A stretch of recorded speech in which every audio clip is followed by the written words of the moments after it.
Late today, the Energy Minister Chris Bowen held an emergency meeting with the state energy ministers to discuss gas supply shortages and the impending surge in costs for users, both household and business. So where to from here? Well, we've touched on a bit on these shortages so far on the program, but let's bring in here the Grattan Institute's Energy Program Director, Tony Wood, who also spent 14 years in senior executive roles at Origin Energy. Tony, many thanks for your time. Well, today we've already spoken to some of the key players, Santos and Origin themselves. And on top of that, we've heard from the Treasurer. The big issue here is that what it seems as though there's no magic wand to be waved to actually create instant supplies of gas in this country. Oh, look, Ross, you're right. There's a physical constraint, and it's hard for markets to work against physical constraints. It's hard for governments to magically work against physical constraints. We've got a combined problem, really, of not enough coal-fired power stations online. That's a technical issue as much as it is a coal supply issue. And when we then depended upon gas to step in and fill the gap, the gas is very expensive indeed. Now, we have been able to move a lot of gas around, but it hasn't solved the problem. And of course, now it's putting upward pressure on gas. So the combination is pretty nasty. And as you said, there's no easy way out of this. All right, so let's say, for example, we need more gas. So as a result, we can then get potentially cheaper electricity as well.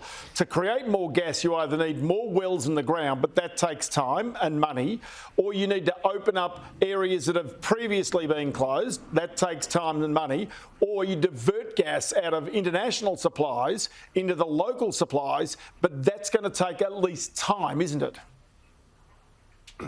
Look, I think my understanding, Ross, is that we have been able to move a fair bit of the gas. The problem is it's very expensive when it gets to the gas-fired power stations because these guys were not ready to use this much gas to produce electricity at this time of the year.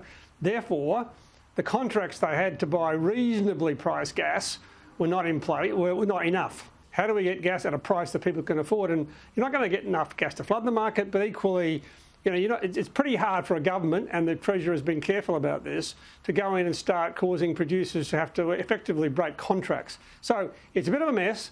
There's a couple of things they could do, and one of them is to really sit down with the companies cooperatively in a coordinated way, work out what's really happening with these power stations that are offline and gas supply, what really is all the options they've got open, and then find a way through what is a pretty nasty situation. I think there's a couple of things they could do, but none of them is perfect by any means. Isn't one of the ironies of this that really one of the answers is to create more coal production into those coal-fired power stations to bring them back online to create cheaper electricity, which goes thoroughly against the grain of even where the government is wanting to go to and where many parts of our community, including those people who voted for the Teals, are wanting to go?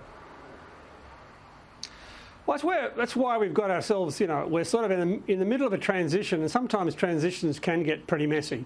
For the last 4 or 5 months, about, on average, a quarter of the coal-fired power stations on the East Coast have been offline at any one time. Not necessarily the same plants all the time, but about a quarter. Now, that is a lot of electricity that we're not getting into the system.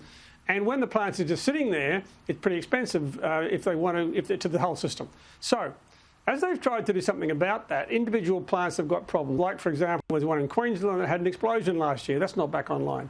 But equally, some of the ones in New South Wales have simply had trouble getting coal into their power stations. And I think Frank Calabria has been talking about that. That's one of the things that's got to be opened up. Now, again, there's no simple solutions, but there's a few things that could be done. At the same time, that coal is also turning out to be expensive because the coal producers would say they could sell that coal on the international market and get a much higher price for their coal. In the same way, the gas producers talk about getting a much higher price for their gas. So, you've got these two commodities, they're interfering with each other.